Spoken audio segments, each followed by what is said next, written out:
Hey, Mr. McKay. May we please go? Mr. McKay. Or. It's 9:30. Yep.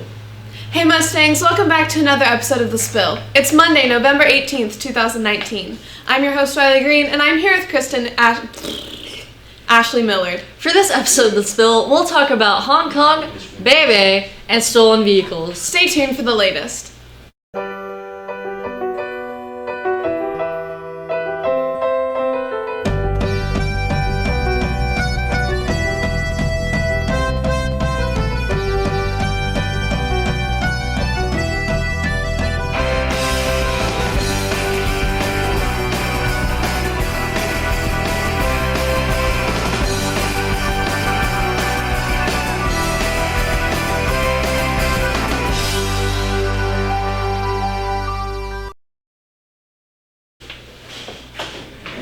In world news, Hong Kong's police force pinned back protesters last night at the Hong Kong Polytechnic University. After rubber bullets and tear gas was fired at the protesters, they tried fleeing through the police lines. They were pushed back into the line of fire or arrested. 34 people were injured overnight on Sunday. Several witnesses claimed they saw protesters suffering burns from chemicals fired by police water cannons. 154 people between the age of 13 and 54 were arrested over the weekend. In national news, Bai Bai, the beloved giant panda at the Smithsonian National Zoo in Washington, D.C., is leaving for China on Tuesday. He was born at the zoo in 2015, but an agreement with China states that all cubs born there must move to China at age 4. There have been several events held in the past week to mark his departure, and fans from all over the country have visited in recent days to say their goodbyes. The zoo has also made special travel arrangements for Bai Bai, securing him his own Boeing 777F private jet called the Panda Express, and tweeting a request for song recommendations for the 16-hour-long trip, asking that all you do is change the original title of the song from Baby to Bye Bye. In local news, police have recovered vehicles used for Austin Hatcher Foundation that had been stolen. The Ford Explorer Sport and Jeep Wrangler were recovered in a wooded area near Rossville Boulevard on Tuesday. They had been stripped and totaled, but one suspect has been caught and the police are looking for 2 more. Now, after the break, Riley brings us a look at a new testimony.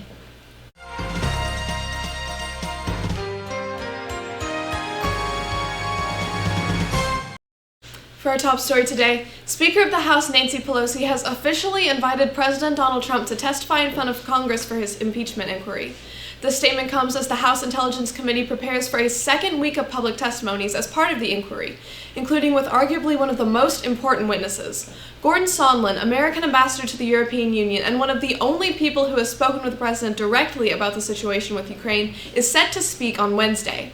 Public testimonies from last week and private testimonies gathered within the last month suggest that Sondland was closely involved in discussions that could determine whether the president withheld U.S. military aid to Ukraine in an attempt to pressure the president of Ukraine to investigate Joe Biden, a political rival of Trump, and his son Hunter Biden, who previously served on the board of Ukrainian oil company Burisma.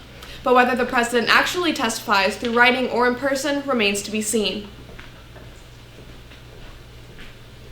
That's all for your news today. Now for our national holiday and Walker Valley announcements.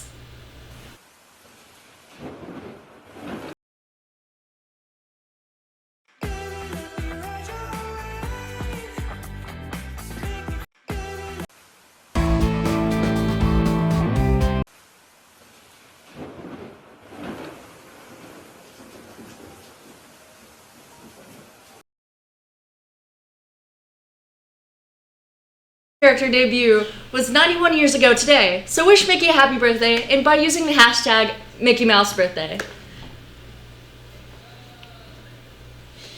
That's all for your Walker Valley announcements. Now for the weather.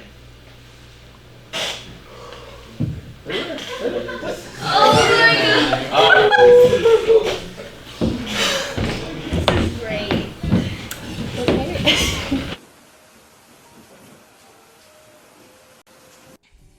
Hello, Walker Valley. My name is Talon Shelton, and welcome to your Walker Valley weather. Today is November 18th. It's Monday, and we have a high of 60 degrees and a low of 32 degrees. We have a 0% chance of precipitation, and humidity is at 90%. We have no winds today.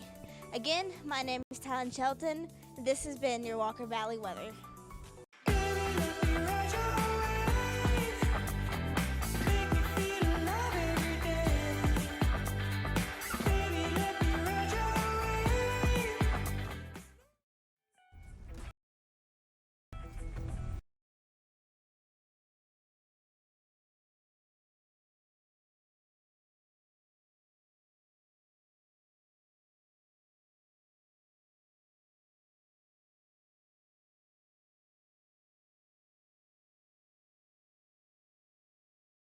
To Taylor Swift in her music catalog, which they purchased earlier this year. For a refresher on the latest music battle between the trio, the singer took to social media on Thursday and claimed that Borchetta and Braun were not allowing her to perform her old songs at the upcoming 2019 American Music Awards. For the ceremony, she's receiving the Artist of the Decade award and wanted to perform a medley of her classics for her fans. Harry Styles had a whole lot going on during his hilarious Saturday Night Live hosting debut. The British singer kicked off his dual role as host and musical guest with an opening monologue that poked fun at his own love life, and as well as his former One Direction members, saying, "Love those guys are my brothers, Niall, Liam, Louis," and he said before playfully struggling to remember the fifth former bandmate Zayn, who left the band before the rest of the band could announce that they're going their separate ways. As the night's musical guest, Styles delivered a heartfelt performance of Lights Up, the first single of the star's sophomore album, Fine Line, which is set to release December 13th. And just prior to the show, Harry released his second single to his album, Watermelon Sugar, which he also performed while decked out in a gorgeous all-red outfit. Go check it out. That's all for your pop culture news today. I'm Madison. And I'm Jaden. Now on to your sports with Pavin and Adam.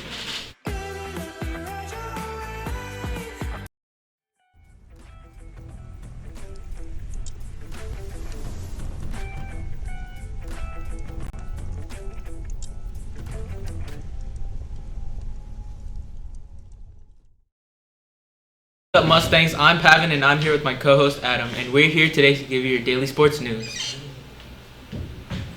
In NBA news, the Sacramento Kings snapped the Celtics' 10-game winning streak with a nail-biter ending to the game. The Celtics have started their season topping the East with a winning record of 10-2, which brings up the rivalry with the Celtics and the Lakers as both teams are at the top of their conferences respectively. This brings back the time when the Lakers and the Celtics were at the top, with Magic Johnson leading the Lakers and Larry Bird leading the Celtics. Is it time for the rivalry to return? In NFL news, Tom Brady, the longtime New England Patriots quarterback, has been open about being frustrated with his team recently. The frustration Brady displayed became evident after the recent Eagles versus Patriots game. Even though the Patriots ended up winning the game with a final score of 17 Patriots, 10 Eagles, Brady showed frustration with his offense. Brady felt as if his offense gave up a lot of points in the game.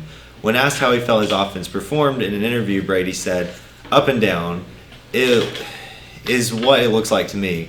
We could probably do everything better." That's all for our show today. Make sure to like us on Facebook and follow us on Twitter @TheSpillTV. I'm Adam. And I'm Pavin, and have a great day, and thanks for watching.